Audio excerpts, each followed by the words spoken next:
तो हमारे पार्लियामेंट के अंदर 43% पॉलिटिशियन ऐसे हैं जिनके ऊपर क्रिमिनल चार्जेस हैं, और उसमें से 29% ऐसे हैं जिनके ऊपर मर्डर, रेप, फिरौती, ये सारे चार्जेस हैं। और ऐसा नहीं है कि खाली एमपीज ही हैं, हमारे एमएलए भी इसमें पीछे नहीं है। अगर मैं 2015 दिल्ली इलेक्शन की बात करूं तो उसमें 70 में से 43 नेता ऐसे जीत के आए थे जिनके ऊपर क्रिमिनल चार्जेस थे। और अगर करंट की बात करें तो 37 एमएलए ऐसे हैं जिनके ऊपर क्रिमिनल चार्जेस हैं। और ये ऐसा नहीं है कि किसी ने आरोप लगा दिया या एफआईआर है, ये वो चार्जेस हैं जो सुप्रीम कोर्ट के अंदर फ्रेम हो चुके हैं। मतलब पुलिस गई है वहां पे, उसको एविडेंस कंफर्म हुए, आई विटनेसेस मिले, ये वो चार्जेस हैं। ये प्रॉब्लम तो बहुत ही छोटी सी है कि पार्टीज क्रिमिनल्स को टिकट ना दें और लोग क्रिमिनल्स को वोट ना दें, लेकिन इस छोटी सी प्रॉब्लम के लिए 1999 से लड़ाई चल रही है और अभी तक इसका सोल्यूशन नहीं है। 1999 में एसोसिएशन फॉर डेमोक्रेटिक रिफॉर्म, जिसे एडीआर नाम से ज्यादा जानते हैं लोग, इन्होंने जो भी क्रिमिनल्स हैं पॉलिटिक्स में, इनके लिए पीआईएल डाली दिल्ली हाई कोर्ट में, और दिल्ली हाई कोर्ट ने उसको एक्सेप्ट भी कर लिया। जब दिल्ली हाई कोर्ट ने ये पीआईएल एक्सेप्ट की थी तो ये चीज वहीं खत्म हो गई थी। ये जो नेता जिन्हें हम जिता के लाते हैं ना, ये सब लोगों ने मिलकर उस पीआईएल के अगेंस्ट में सुप्रीम कोर्ट में अपील कर दी। जब सुप्रीम कोर्ट से भी इनकी अपील खारिज हो गई तो हमें वो देखने को मिला जो हमने कभी नहीं देखा था, ये सारी पार्टियां एक हो गई।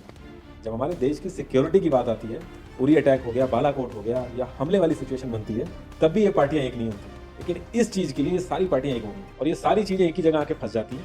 इंडिया के कानून के हिसाब से जब तक किसी भी आदमी के ऊपर फाइनल जजमेंट नहीं आता तब तक वो बेकसूर है और उसी चीज का फायदा उठता है। अगर कोई आईएएस पीसीएस की तैयारी कर रहा है और उसके ऊपर क्रिमिनल चार्जेस हैं तो उसे ऑफर लेटर नहीं मिलेगा।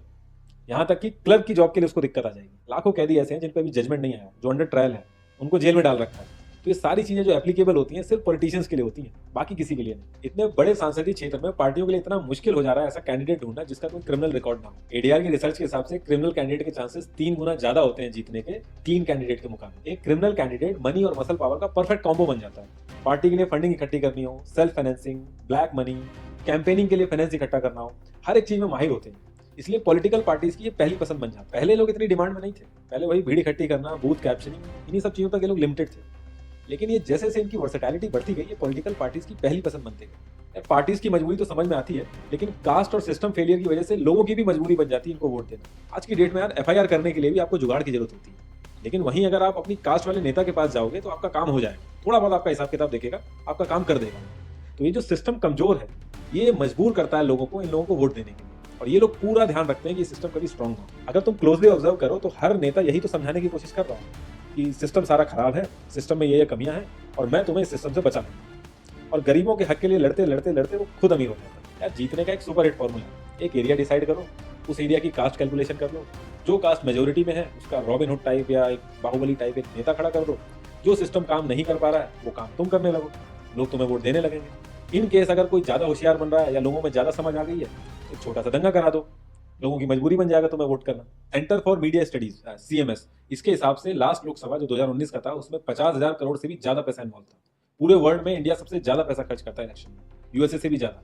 तो यार तुम्हें क्या लगता है, इतना पैसा खर्च करके कोई जब आएगा तो वो रिटर्न ऑफ इन्वेस्टमेंट नहीं देखेगा? ऐसे ये सारी पार्टीज आपस में कितना लड़ती रहती है, कितने वैचारिक मतभेद हैं इनके आपस में, लेकिन जब भी ट्रांसपेरेंसी इन पार्टी फंडिंग की बात आती है ये सब लोग एक जैसा राग लाते हैं। ये लोग कभी भी पार्टी फंडिंग में ट्रांसपेरेंसी आने ही नहीं देंगे। एक बार जब ये लोग पावर में आते हैं ना, पूरा का पूरा सिस्टम इनके हिसाब से चलता है, और जो पुलिस वाले इनके हिसाब से नहीं चलते ना उनका ट्रांसफर हो जाता है। 144 पुलिस ऑफिसर्स 1 लाख लोगों की सिक्योरिटी देख रहे हैं, और जब हमारे नेताओं की बात आती है तो 47,000 पुलिस वाले 14,842 नेताओं को सिक्योरिटी दे रहे हैं। अब बाहुबलियों को क्या जरूरत है सिक्योरिटी? कभी किसी क्रिमिनल को देखा है जिसके आगे पीछे आईएएस पीसीएस पुलिस वाले जी हजूरी कर रहे होते हैं? बहुत ही वर्स्ट सीन होता है। हर साल रिपोर्ट्स आती हैं कि 75% से भी ज्यादा लोगों को पुलिस पे भरोसा ही नहीं है। इंडिया एक इकलौती ऐसी जगह है जहां पे पुलिस को देख के इंसान सेफ फील करने के बजाय डरता है। एक 15 साल के बच्चे तक को पता है कि आईपीएल में सट्टा लगाने के लिए किसके पास जाना है, लेकिन हमारी पुलिस को नहीं पता। और ये सारा सिस्टम, ये जो वीक सिस्टम है, हमारे नेताओं को बहुत सूट करता है, क्योंकि जिस दिन ये स्ट्रांग हो गया तो इन सब की दुकानें बंद हो जाएंगी। इंडिया की 65% आबादी 35 की एज से नीचे है।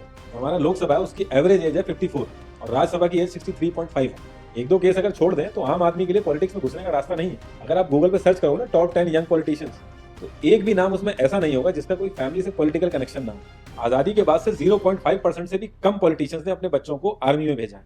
वहां नहीं भेजते ये लोग। हम लोग इनसे मैनिफेस्टो में डिमांड ही कहां करते हैं? हम तो बस रिलीजियस मुद्दे देखते हैं मैनिफेस्टो में और कुछ हो जाते हैं।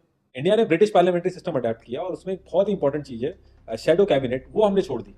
इसके बारे में बहुत ही कम लोगों को पता है और ये लोग हमें पता लगने भी नहीं देते। तो इसमें होता यह है कि अगर मैं फाइनेंस मिनिस्ट्री का ही एग्जांपल लूं तो जो भी रूलिंग पार्टी का फाइनेंस मिनिस्टर है उसके पैरेलली एक ऑपोजिशन का भी फाइनेंस मिनिस्टर असाइन हो जाएगा, और जो रूलिंग पार्टी का फाइनेंस मिनिस्टर है उसकी एक्टिविटीज को ऑपोजिशन का फाइनेंस मिनिस्टर लोगों तक पहुंचाएगा। और इसी तरीके से हर डिपार्टमेंट में होता है और लोगों के लिए बड़ा बेनिफिशियल रहता है, क्योंकि छोटे से छोटे काम के लिए हमारे इंडिया में बहुत सारी मिनिस्ट्री इन्वॉल्व रहती है। तो एक्चुअल में किस नेता की गलती है पता ही नहीं चल पाता। इस तरीके के बहुत सारे कॉन्सेप्ट हैं जो हम लोगों को पार्टी से मैनिफेस्टो में डिमांड करने चाहिए, क्योंकि हम लोग तो हमेशा मंदिर और मस्जिदों के लिए ही लड़ते हैं। ये सारी चीजें एकदम से तो सही हो नहीं जाएंगी, लेकिन एक चीज हमारे हाथ में है कि यार हम कम से कम किसी क्रिमिनल को तो वोट ना दें। और ऐसा तो होता नहीं कि सारे सारे लाइन से क्रिमिनल ही खड़े हो जाते हैं। हमें बस इतना करना है कि जो भी कैंडिडेट क्रिमिनल है हमें बस उसे वोट नहीं देना है, भले ही वो हमारी फेवरेट पार्टी का हो, भले ही वो हमारी कास्ट का हो। बस एक दो बार हमें ऐसे करना है, फिर इन लोगों को टिकट ही मिलना बंद हो जाएगा पार्टी से। जितनी रिसर्च हम अपना मोबाइल फोन खरीदने में करते हैं ना, उसकी 10% रिसर्च भी अगर हमने अपने कैंडिडेट के बारे में कर ली तो ये क्रिमिनल जितने भी हैं पार्लियामेंट में नहीं दिखेंगे, ये वहीं दिखेंगे जहां इनको होना चाहिए। लास्ट में एक ही क्वेश्चन पे मैं इस कॉन्वर्सेशन को एंड करूंगा